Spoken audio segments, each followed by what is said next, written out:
काय घडामोडी आहेत उत्तर भारत? आत्ता आम्ही संध्याकाळी अयोध्येला जात आहोत. मी आपले सन्माननीय मंत्री एकनाथजी शिंदे, मला वाटतं वरुण सरदेसाई आहेत, आमचे सूरज चव्हाण आहेत, इतर काही शिवसैनिक आहेत, जीवन कामत आहेत. एक 15 ते 20 लोक जे आहेत प्रमुख, ते जातो आहे आम्ही आज. उद्या दिवसभर आम्ही अयोध्येमध्ये आहोत. अयोध्येला आम्ही लोकांच्या भेटीगाठी तर आहेतच, पण खरं म्हणजे 15 जूनला आदित्य ठाकरे यांचा जो दौरा आहे, पक्षाचा जो कार्यक्रम आहे, त्याची तयारी, पूर्वतयारी, त्या संदर्भातला आढावा घेण्यासाठी आम्ही तिकडे निघतो आहे. 15 जूनला आदित्य ठाकरे हे अयोध्येत येतील.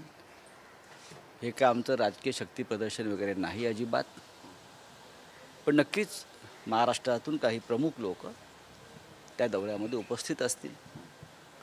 हा एक धार्मिक आणि एक श्रद्धेचा विषय असल्यामुळे आम्ही निघतो आहे.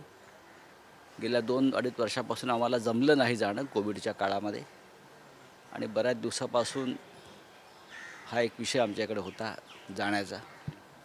तो आता 10 जूनला खरं म्हणजे तारीख ठरली होती आमची, पण 10 जूनला निवडणुका आहेत राज्यसभेच्या आणि आमदारांना उपस्थित राहावं लागेल. त्याच्यामुळे 15 तारखेला आदित्य ठाकरे हे अयोध्येमध्ये येतील. सर आज शाम को आज मैं अयोध्या जा रहा हूँ. मेरे साथ हमारे महाराष्ट्र के मंत्री एकनाथ शिंदे जी है, और भी प्रमुख लोग हैं, 20-1 लोग हैं. 15 तारीख को आदित्य ठाकरे जी अयोध्या में दौरा करेंगे, रामलल्ला का दर्शन करेंगे, शरीर पर आरती करेंगे. ऐसे कार्यक्रम है. ये कोई राजनीतिक उसको माहौल बनाने का कोई हमारा एजेंडा नहीं है. ये कोई हमारा शक्ति प्रदर्शन भी नहीं है. हम श्रद्धा से जाते हैं, श्रद्धा की भाव से जाते हैं. 2-2.5 साल से जो कोरोना का जो संकट था, तो हम अयोध्या में नहीं जा सके. हमारी इच्छा थी बहुत बार जाने की, तो अब थोड़ा सा माहौल अच्छा रहा है, तो हम लोग आदित्य ठाकरे जी के नेतृत्व में जाएंगे. महाराष्ट्र से कुछ प्रमुख लोग वहाँ जाएंगे, लेकिन बहुत बड़ा माहौल बनाने का हमारा कोई इरादा नहीं है. कश्मीर में कश्मीरी पंडितों की हत्या हो रही है. कश्मीर छोड़ के कश्मीरी पंडित छोड़ के आ रहे, क्या कश्मीर फिर एक बार जल रहा है, खून से लथपथ हो रहा है. कश्मीर की स्थिति नियंत्रण से बाहर चली गई है, और हमारे जो दिल्ली के प्रमुख लोग हैं वो फिल्म के प्रमोशन में लगे हैं.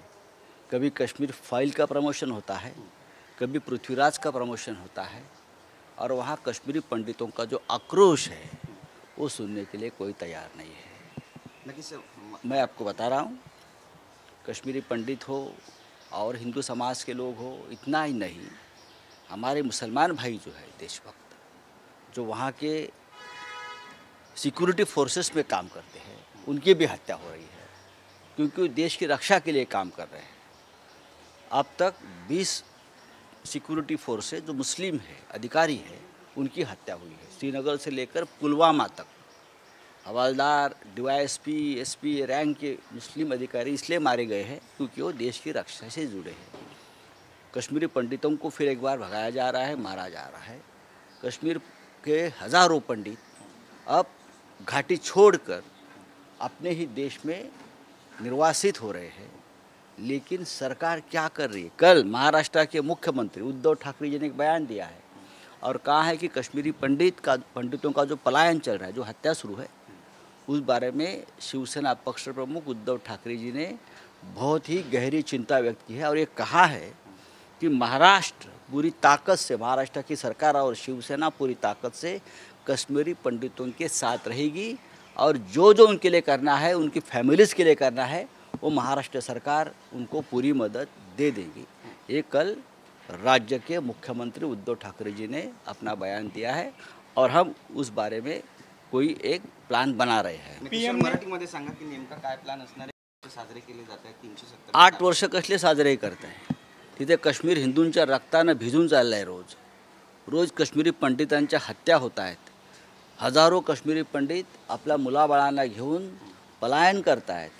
हिंदू समाजातल्या इतर लोकांवरच्या हत्या सुरू आहेत. इतकंच नव्हे तर सुरक्षा दलात जे आमचे मुसलमान बंधू काम करतायत, वर्दीत काम करतायत, देशाचं रक्षण करतायत, त्यांच्याही हत्या सुरू झालेल्या आहेत. श्रीनगरपासून पुलवामापर्यंत आतापर्यंत 17 ते 20 मुस्लिम अधिकाऱ्यांच्या हत्या झालेल्या आहेत.